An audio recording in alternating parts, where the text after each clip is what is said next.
Rise, fall and come back. चलिए समझते हैं पीसी ज्वेलर्स को। पीसी ज्वेलर्स अपने समय का सबसे पसंदीदा स्टॉक हुआ करता था। क्यों? क्योंकि इस स्टॉक ने 50 से 500 तक का वो मुकाम हासिल किया था। जी हाँ, यही वो मुकाम था 1000% return a multibagger stock. क्या है इसकी कहानी, चलिए समझते हैं इस वीडियो में।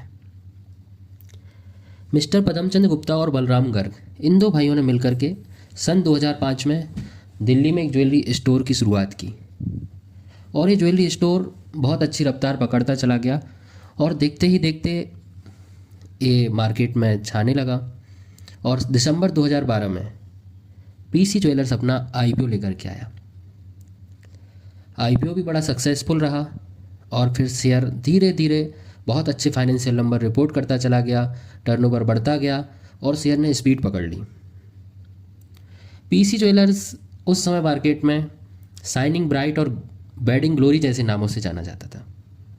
यही वो समय था जब पीसी ज्वेलर्स अपने ऑल टाइम हाई पीक पर ट्रेड कर रहा था 500 रुपये पर। फिर पीसी ज्वेलर्स आखिर गिरा क्यों? पीसी ज्वेलर्स के गिरने की कोई एक वजह नहीं है, देयर आर मल्टीपल रीजन्स। कहते ना, जब सही समय होता है तो मिट्टी भी सोना बन जाता है और अगर गलत समय है तो सोना भी मिट्टी हो जाता है। ऐसी ही कुछ बात हुई पीसी ज्वेलर्स के साथ और सोना मिट्टी होने लगा। चलिए देखते हैं। एक सुबह जनवरी 2018 में एक न्यूज़ आती है कि बकरंगी, जो कि एक सॉफ्टवेयर कंपनी थी, वह पीसी ज्वेलर्स में 0.51% का स्टेक खरीद रही थी। आप सोच रहे होंगे कोई एक कंपनी दूसरे कंपनी का अगर स्टॉक खरीद रही है, हिस्सेदारी खरीद रही है, तो ये तो बहुत अच्छी बात है। बिल्कुल सही, पर आप ये देखिए ना, कौन खरीद रहा है। ये जो कंपनी थी बकरंगी नाम से, इस कंपनी के ऊपर ऑलरेडी सेबी की जांच चल रही थी स्टॉक मैनिपुलेशन को लेके। इसका खुद का नाम खराब ही था और इसने पीसी ज्वेलर्स का नाम भी खराब कर दिया और लोग एग्जिट होने लगे पीसी ज्वेलर्स से। ये चल रहा था, पीसी ज्वेलर्स धीरे धीरे गिरने लगा और एक नई खबर सामने आती है। पदमचंद गुप्ता, जो कि वन ऑफ द प्रमोटर थे पीसी ज्वेलर्स के, वह अपना कुछ स्टेक अपने रिलेटिव्स को गिफ्ट कर देते हैं और ये सारी न्यूज़ और ये सारा ट्रेड जो होता है वो ऑफ मार्केट ही हो जाता है। और जब लोगों तक ये न्यूज़ पहुंचती है तो लोगों को लगता है कि पता नहीं पीसी ज्वेलर्स क्या क्या चीज़ें हाइड कर रहा है, क्या क्या छुपा रहा है हमसे, और इसका इम्पैक्ट मार्केट में दिखने लगता है और फिर पीसी ज्वेलर्स गिरने की रफ्तार पकड़ लेता है। यही वो दौर चल रहा था जब नीरव मोदी पीएनबी से 11,000 करोड़ रुपए खाकर भाग गए थे और बैंकों की भी नज़र ज्वेलरी सेगमेंट में बहुत पैनी हो गई थी। बैंकों ने अपनी इंटरेस्ट रेट बढ़ा दी थी ज्वेलरी सेगमेंट के लिए।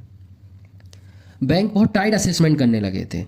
तो जहाँ पर पीसी ज्वेलर्स मार्केट में अपना ब्रांड नेम खो रहा था, इन्वेस्टर का फेथ खो रहा था, ट्रस्ट कम होता जा रहा था और एक तरफ से उसका खर्चा भी बढ़ता जा रहा था। और देखते देखते इसका असर ये पड़ा कि उसके फाइनेंशियल्स भी हिट करने लगे। रिटेल कस्टमर्स का भी इस ब्रांड से विश्वास कम होता चला गया। अब लोगों को भरोसा ही नहीं बचा था। लोगों को ये लगने लगा था कि पता नहीं ज्वेलरी में प्योरिटी है या नहीं। पीसी ज्वेलर्स का एक्सपोर्ट बिजनेस भी डाउन हो गया।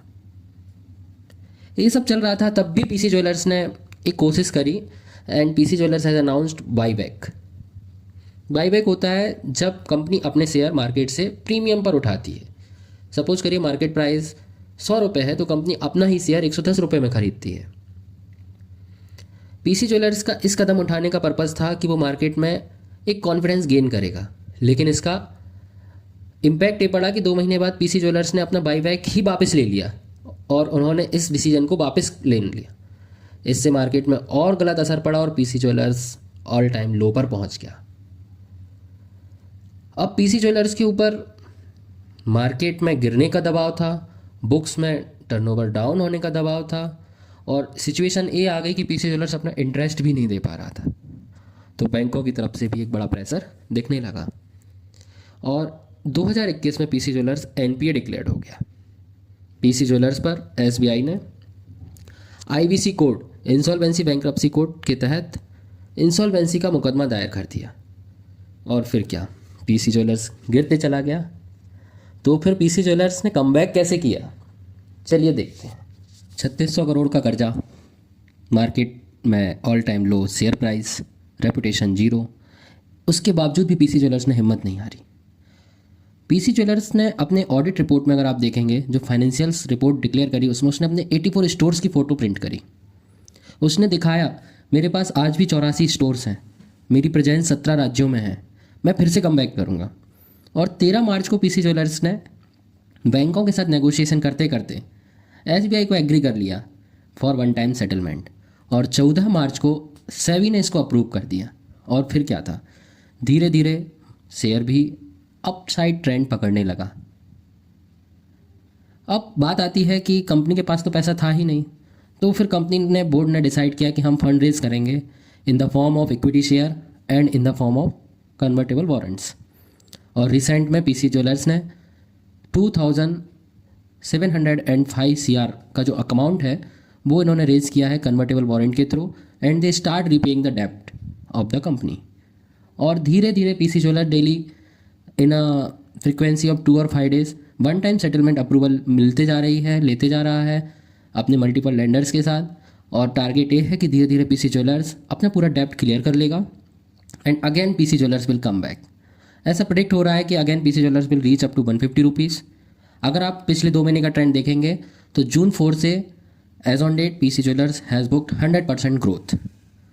तो आप भी इसको नियरली वॉच करते रहिए, सही समय पर एंट्री करिए। Thank you.